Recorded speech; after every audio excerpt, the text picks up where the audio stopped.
On this episode of the Hustle the Day podcast, I have Morgan McKell. Morgan is a serial entrepreneur who is taking this time during the pandemic to focus on the next level. Let's go. What's up, everybody? Welcome to the Hustle the Day podcast. My name is Trent, and I am very honored to have Morgan McKell on here today. Morgan and I met through a mutual acquaintance, Thomas McMinn, who was on this podcast already. And he's like, dude, you've got to meet Morgan. He's an awesome business owner. You got to get him on your podcast. You got to talk to him. And we've talked off and on, but I'm glad to actually have you on the podcast. Why don't you jump on here, Morgan, and tell me a little bit about yourself? Yeah, no, I'm stoked to be here, and Thomas is a great guy. I met him through, I think, like Instagram even or something like that. I can't even remember, but yeah. So I've been an entrepreneur for probably like 10 years, off and on, starting little side hustles and making big businesses. I think my claim to fame or my claim to real entrepreneurship is I started a cell phone repair company about 9 years ago now. And we grew that pretty rapidly. We grew it to about 14 locations across 3 states. And we sold that a couple of years ago. And I learned a lot in there. I had like 50 employees under me at one time and learning how to open brick and mortar stores and all the fun that comes with owning a business. And then from there, I've started different projects and now I own a few different businesses right now. But yeah, that's who I am. Just a businessman, an entrepreneur, if you will. So yeah, yeah, and that's very cool. I like that you've been through the process. You've been through a lot of people start things, but you've actually started something, grown it, and exited it, which a lot of people can't say that. Usually, it's I've built something and then I got bored with it and moved on to something else, or I built something and then the market petered out for it and I moved on to something else. But you've actually built it successfully and then exited, which is, I think, a unique perspective. So I'm glad to have you on here and kind of speak to that.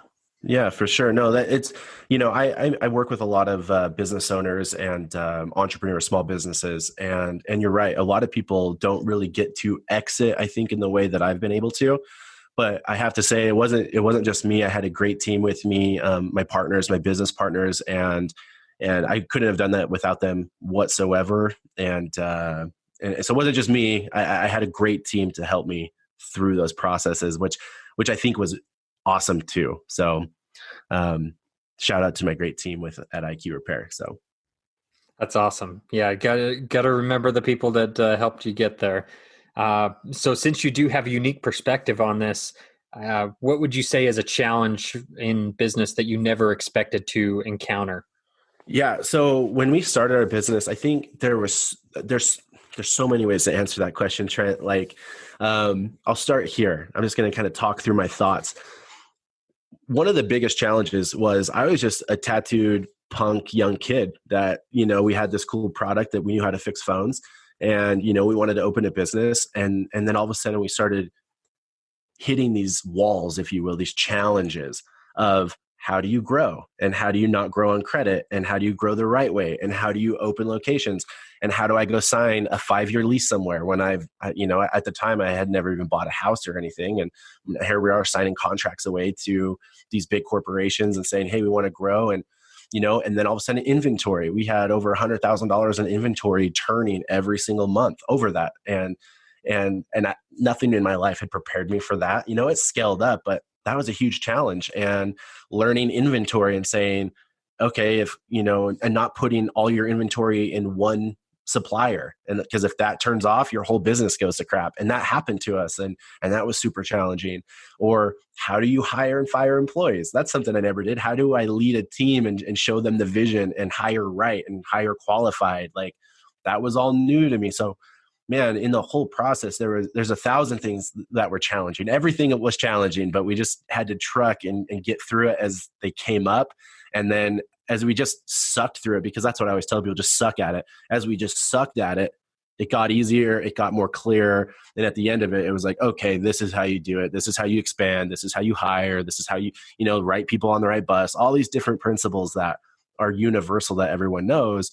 we just had to suck at it really hard. We sucked at it and sucked at it and sucked at it. And then finally it was like, okay, this is getting clearer. This is clearer. So that a lot of challenges, man, a lot of challenges. That's awesome. You just had to suck at it. Like you said, that's a great way to learn. Absolutely. But backing up a little bit from, IQ Repair, what is it that made you drawn to entrepreneurship? What made you decide to go out on your own? Yeah, I actually I just shared this story. So when I was in high school, I feel like I have like that typical, oh, I've always been an entrepreneur story. I was in high school and a lot of my friends were working at like Burger King and McDonald's. No shame in that, but I never wanted to do that. There's nothing about that said Morgan's name.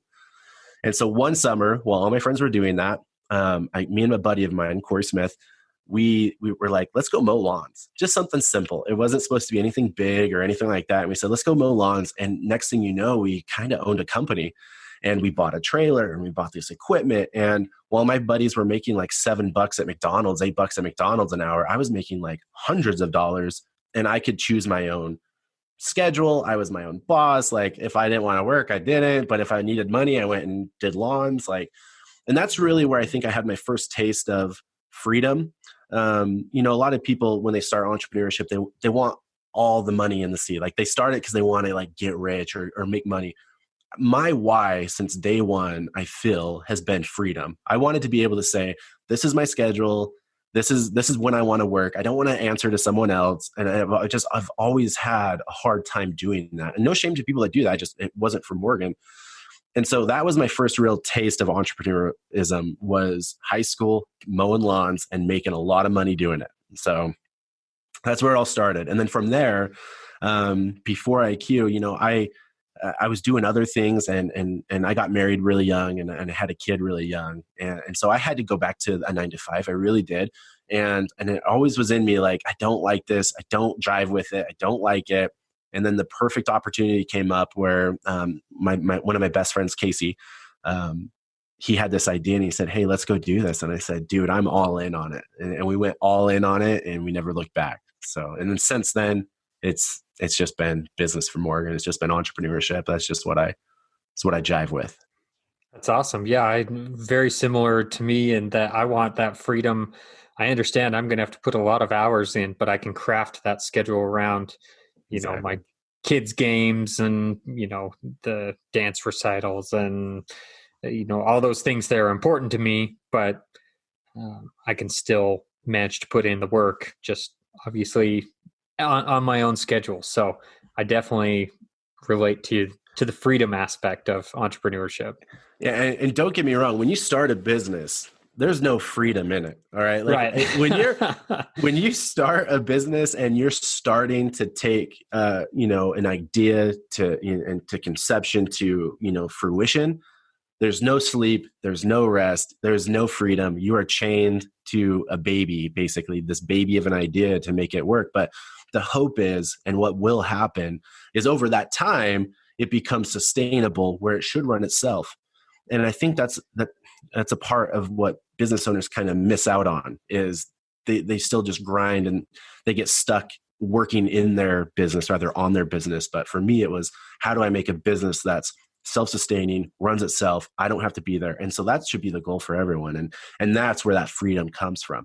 But even in the hustle, even in the grind, when you're grinding it out at the beginning, the first year, the first months, the first weeks, there's freedom in that. Because, if you wake up one day and you say, I just need a break, then have a break. And you can, but just don't have too many of those, and I never was at a job like a 9-to-5 where I was like, well, you know what? I'm just not going to work today. And it just never worked out. I couldn't do that, but you can in entrepreneurism, which, that was a learning to me. It was that freedom. So. Absolutely. So you mentioned the not taking too many breaks. I think a lot of people do fall into that trap. I've seen that in my own journey. It's like, I'll take a little break from this and then I just never get back to it. What would you say has been your biggest failure in your entrepreneurial journey, and what have you learned from it? Dude, my biggest failure in my whole journey has been not focusing on Morgan. And what I mean by that is I wasn't really big into mindset and personal development. I, I would do the motions and I would work on stuff, but I didn't realize that there was a direct correlation between being personally developed, strong, disciplined mindset, like having a strong mindset and that relationship with the business. I never really understood that for a long time. I kind of treated my business as a 9 to 5 and I had a partner. And so I think it was easier to do that because like he did his stuff, I did my stuff, but I would show up, I was a manager, I would do my stuff, but I wasn't really like pushing the envelope of what can really Morgan accomplish. I think my biggest failure is I think we could have gotten 10 times further if I would have taken investing in Morgan more seriously. And I think I'll always think that, and it's been a long road. It's been a long time to get to where my discipline is now. But yeah, that was my biggest failure. I've always been my biggest worst enemy, 100%. Like I wasn't born this way. I wasn't born in this hustler. I really wasn't. I was never born a hustler. I was never born like the grinder. I was never born like, oh, that Morgan just gets stuff done. I was never born that way. I had to develop those skills, that mindset, that attitude over a long period of time. And so when I look back on my entrepreneurial journey, that's my biggest failure. And I kicked myself over it because I never took it seriously. I was just like, oh yeah, it runs itself. Cool. Like we make money. I fix a phone, you pay me money and there's money in that and cool. But I never really pushed the envelope of where I could have been. I think I could have been in a whole different league right now. Honestly, I really do. If I just would have taken personal development and worked on discipline a little bit better in my life. So. Well, that's what's kind of led you to one of your current projects, right? Is trying to help people not make that same mistake. And that would be Next Level Humans, right? Yeah. So I own a company and it was really organic how this started actually. I have a really great buddy of mine. When you're a business owner, as you know, Trent, you probably have a ton of friends that own businesses. It's just something that happens. You just have acquaintances that own businesses that are hustlers and you upgrade your circle. And that was really true for me. And after I had exited IQ Repair, my business, I started meeting with a buddy of mine who owns a business. And it was just for coffee. Every Monday morning, we would meet and we would chat about business. I was working on my new projects. He was working on his projects. And we would just kind of share with each other, like, how are you doing? What can I help you with? What are your goals this week?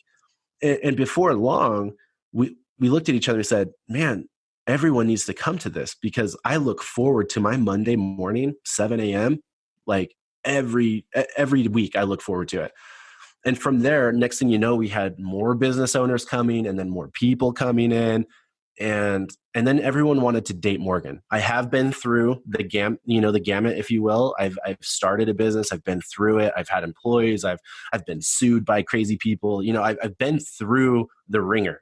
And so a lot of people see that and they wanted to start dating Morgan. Morgan, can I take you to lunch? Or, can you jump on a call for me real quick? And then I was really happy to do it. But then there came a point when I said, man, I could probably, make this a company where I can consult businesses and maybe get paid for my time. Because I love helping people. I love teaching. That's a huge passion of mine. But that kind of organically grew to Next Level Humans. And now we have Next Level Humans where we do business consulting, mindset consulting, or mindset training. And then I do the coffee. It's open for anybody. And every Monday morning, I'm there teaching personal development. And that's kind of our community of people. And then I work with businesses outside of that. And yeah, that was a really organic, natural thing where I teach discipline and mindset and all sorts of stuff there. That's awesome. You got to love it when those things just happen organically because it flows a lot better. There's a lot less headache involved with it when you can just take what you're already doing and monetize it and help others while doing it. I mean, that's the best business you can come up with is when you're helping other people. Exactly. I think like if you can create value, that's what people want. If you can create something where people say, wow, that I want a piece of that, or that makes sense to me and I see value in that, you can put a price tag on that and you can sell it. You just really can. And it's especially exciting when you're super passionate about that. Because I can create value like in a t-shirt or a brand, which I want to, but I don't know how passionate I am to be like, dude, you need my t-shirt, like this t-shirt is so next level, it's, but I'm passionate about teaching people and it's just saying, hey, like you don't have to knock down doors that have already been knocked down and there might be a little better way to do it because I've seen it, I've experienced it. So Yeah, that's awesome. So you're trying to help influence some of those people to not make the same, not necessarily mistakes, but trying to help guide them. But who would you say has been most influential on who Morgan has become today? yeah, I'd say great question, man. I think it's like three categories. Okay, so two people in a category, I'll say. Number one is my dad, Vinny. My mom married Vinny when I was 14. He's my stepdad. I call him dad though. And Vinny, and the reason why he's been super influential on me as a parent is because he's like the biggest cheerleader. I've never taken an idea to him and him been like, that's unrealistic or that doesn't make sense or go do a 9. Like he's not like that. He's like, he's the biggest cheerleader and says, yeah, go for it. Like you got this, like kill it. And he's always pushed me to just go for it. And so my dad, Vinny, is number one. Number two is my friend, Casey Kelly. Casey is actually the one who started IQ Repair. And Casey is that hustler. Casey was like that natural born hustler of a guy, super smart, no sales, like knows his stuff, knows business. And his work ethic always inspired me. My work ethic never inspired me. Like once again, I had to learn, I had to grow in work ethic because I just wasn't built that way.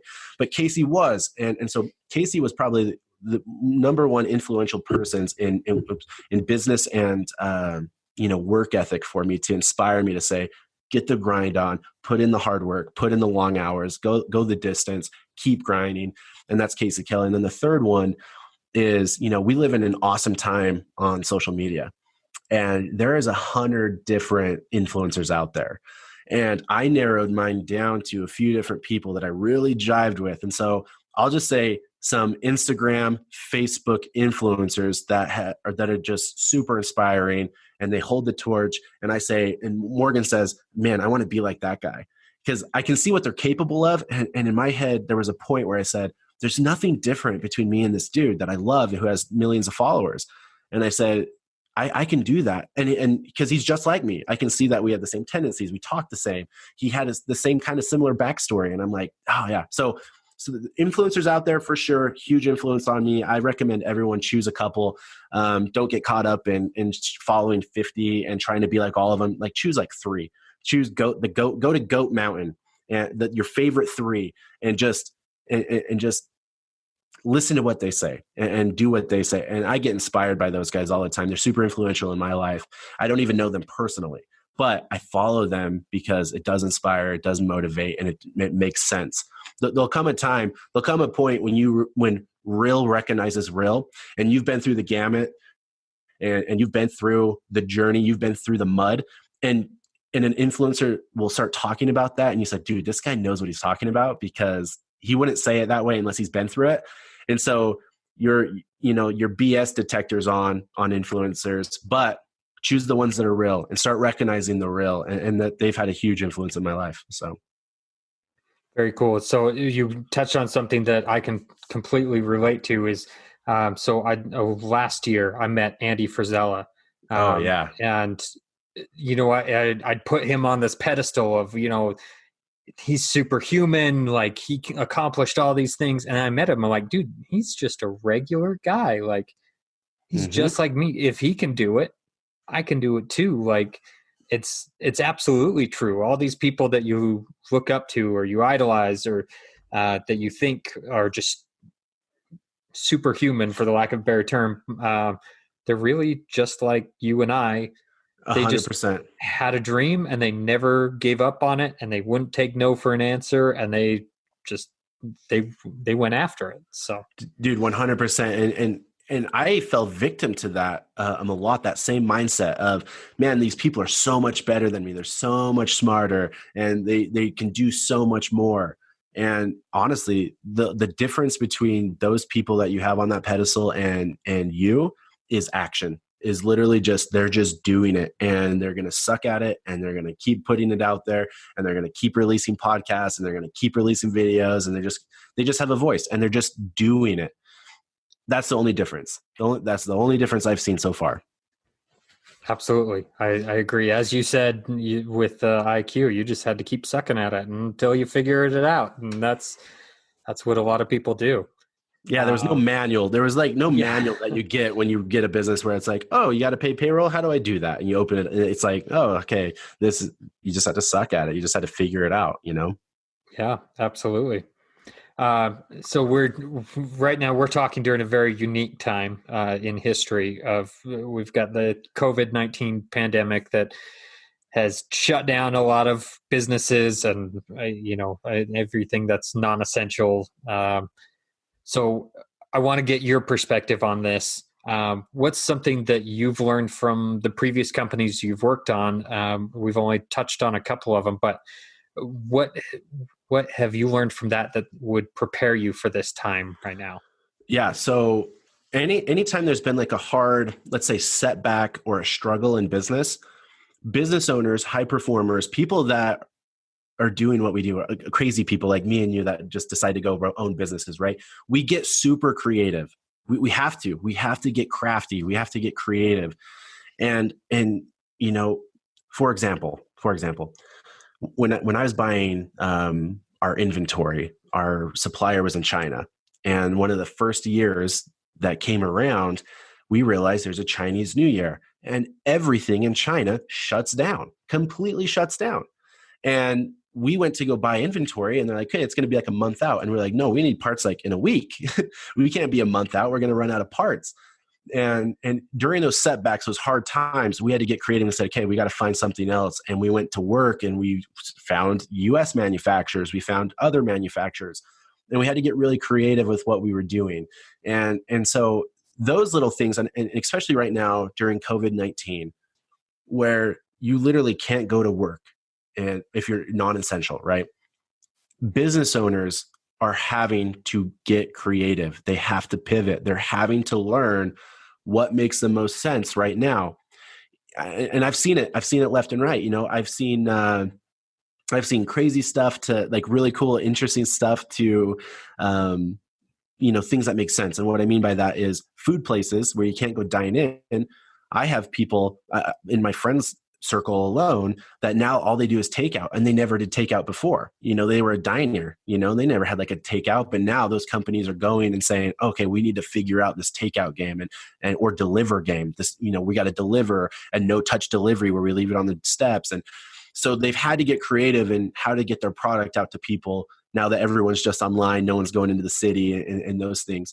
And so you just have to get creative. And during COVID-19, I think it's a great opportunity right now to say, man, like, what can I do that really drives the needle right now, especially online? And a lot of people are turning to stuff online because that's where everyone is. Internet traffic is through the roof right now. Everyone's at their house, on their phone, on their computer, hanging out, playing games, or buying your product if you have some web presence. So.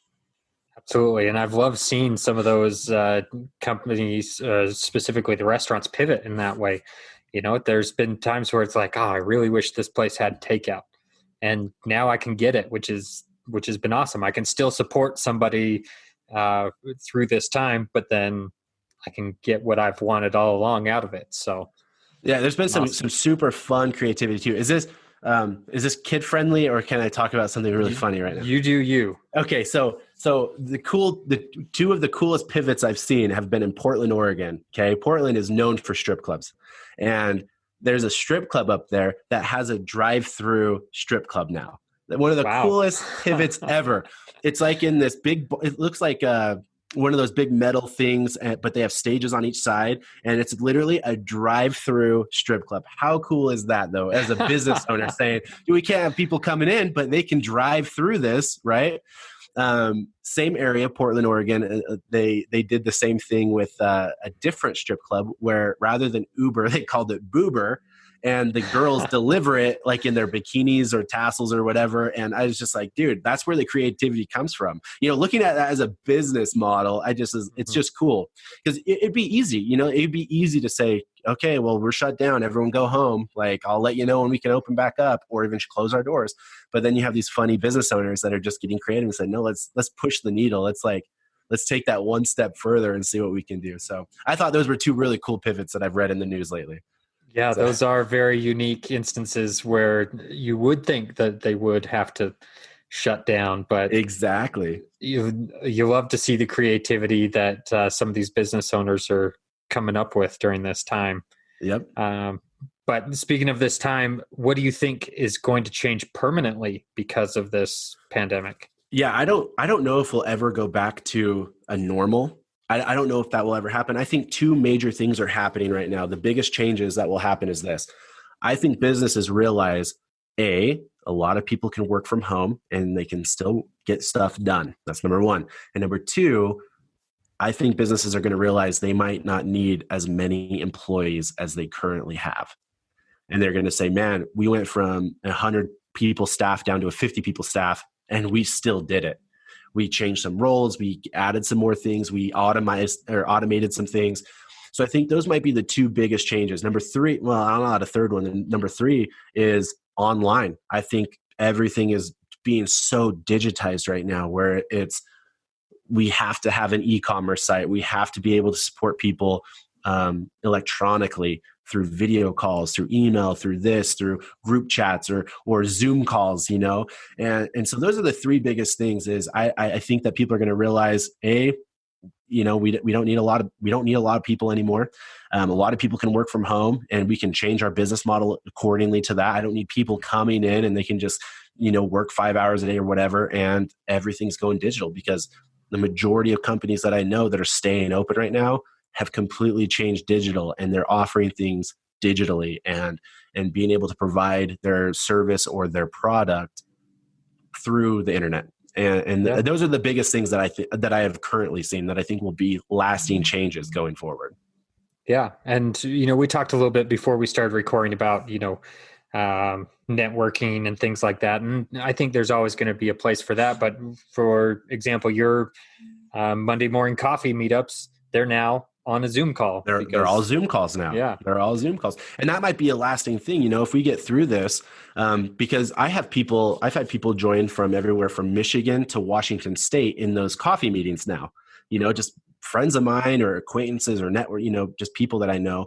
And that might be a new thing that I do where, after this, we might still go get coffee, but I might pull up a video and do a Zoom call so people can still experience coming to coffee, but they're out of state, and that will probably be a lasting thing, digitizing, going electronic. And that's right. And I look forward to it because it just means more people coming to coffee group, which I love. So yeah, you can have a greater impact over a larger amount of people. Exactly. So that's very awesome. So what is something that, actually excites you about the future, whether personal, business, whatever the case may be? What are you looking forward to in the future? Yeah, so I'd say a few things. I'd say a few things really excite me for the future, or what I look forward to is this has been such a unique opportunity in time to have more time, I feel. Mm-hmm. I'm at my house more, I'm at my home office more, and I've taken that time to write a book, to publish an ebook, I'm developing a course right now for mindset, personal development. And I really look forward to that. And I don't know if I would have had that opportunity before Corona. I could have made time, obviously, but I think it was the catalyst to say, okay, now I can focus on these things because I'm home a lot right now. And so I really look forward to the launch of my book. I think that's going to be really good. I'd say that short term. Long term is I'm excited to see what happens after this. I want to see the cool companies that emerge. I want to see the cool creative business plans that kind of come out of this. A lot of people talk about the old recessions that we've had, or 2008s, and that's where Uber and Lyft came from, or whatever. What's going to be the Corona, companies that rise to the top and say, dude, like during Corona, this is what we did, and now we're a freaking, powerhouse. That excites me too. I'm waiting for that story to be written, and say, man, during all that craziness, like this is what we did. And so those are the two big things. One's personal, one's just interesting look to keep my eye out to say, what's going to come from this. So yeah, absolutely. I'm excited for those same things too, because I think there is going to be something great that will come out of this. And obviously we're living it right now, so we don't know what that is yet, but I think there'll definitely be some great pivots that, like you mentioned, you've already talked about what you're doing and what some of the other companies out there that are doing at the same time. Yeah. And now that I think of that, going back a little bit to another creative business pivot that I've seen recently, there's a local company, local to us here in Utah, that was a commercial window cleaner. And they, rather than furlough their staff, they picked up grocery delivery. Like they ended up just doing, running errands for people who were high risk that couldn't go out of the house or something like that. I mean, Yeah, so cool. Just amazing what people can come up with. And, sometimes it takes a pandemic. I don't want to make light of the situation, but, sometimes the crisis, as Andy Frisella, going back to him, he put it the other day, the crisis is a gift. It helps us innovate and helps us come up with these new ideas. Yeah, I literally just had this conversation with Thomas McMahon. Literally just had this conversation with him right before this, and just saying, his words were this, this time is a gift, and I really believe that too. And I think it's just, perspective. You can look at it as, there's a lot of bad things that are happening. Don't get me wrong. But at the same time, once again, I'll echo what you said. It's a time to innovate. It's a time to get creative. It's a time for new opportunities. And that's really exciting. And that's so cool. How cool is that company that you just mentioned, you leave work on a Friday as a window cleaner, and Monday you come back as a delivery guy, that's the pivot. That's the innovation. That's the pivot. And it's cool that the employees are like, yeah, well, you know what? I'm going to keep working. Let's keep doing this. They didn't get stuck in their ways, and they were able to pivot with the company. That's cool. Yeah, having the right crew to be able to pivot can make a big difference. And I've noticed, talking with a lot of other business owners during this time, they're finding out who those people on their team that are going to be a part of their long-term plans, because a lot of people are not with what all the changes are. And you know what? They're showing their true colors. It's a really interesting thing, being able to find the right team members to catch the vision of what you have in mind. Not just the team members that show up and put in the work. I'm talking about the people that are like a part of the bigger vision, and say, man, I don't care if I'm fixing phones or cleaning windows. I just want to be a part of what you're a part of, because you're going places. And those were the special moments in my career where it was like, yeah, dude, like these employees, these team members, they caught the vision. And so it's important to have those team members and to create that vision for them, and to be the vision leader, and to always remind them, like, this is where we're going. Let's rally the troops, to get them pumped up for the future. So. Absolutely. Well, I don't want to take up too much of your time. This was, I really appreciate that you took time out of your day to talk to me and to my audience. Yeah, no problem. I do want to ask you one question I always ask everyone is, and I've never gotten the exact same answer out of this, but what is your definition of the word hustle? Yeah, so I think it would change over the years, but the definition of the hustle to me is probably the combination of two things. One is learning what discipline is. Learning what discipline is will turn you into a hustler, 100%. You cannot be disciplined and not know how to hustle. They just will. Those things, they coincide with each other. They're married very well. And you can be, you can hustle on, oh man, when I really think of hustle, it's being disciplined to do the next right thing. And I think that would be my definition, being disciplined to do the next right thing. Because I could focus on some wrong things and hustle stupid things. But the real definition of hustle to me would be doing the next right thing. Being disciplined. That's it. That's it. That's it. That's perfect. That I would absolutely agree with that as well. But where is a good place that people can find out more about you, Morgan? Yeah. You can follow me on Instagram, the Morgan McKell. Follow me on Facebook. Come be a part of Next Level Nation. Type that in. A great group there. And then you can always find me at nextlevelhumans.com. Awesome. I'll make sure to include links in the description to those sources below. But again, thank you for your time. And, I know I've gotten value out of this, so I know that you've gotten value out of this. So I want you to get out there and use it and hustle the day. Perfect. Thank you, Trent. Have a great one. Thanks for listening to the Hustle the Day podcast all the way through. I really appreciate that. I just want to let you know that I help small businesses with their online strategy. So if you or anyone that you know needs help with their online strategy and owns a small business, I'm your guy. Go ahead and connect with me at Trent V Bray on Instagram or TrentVBray.com.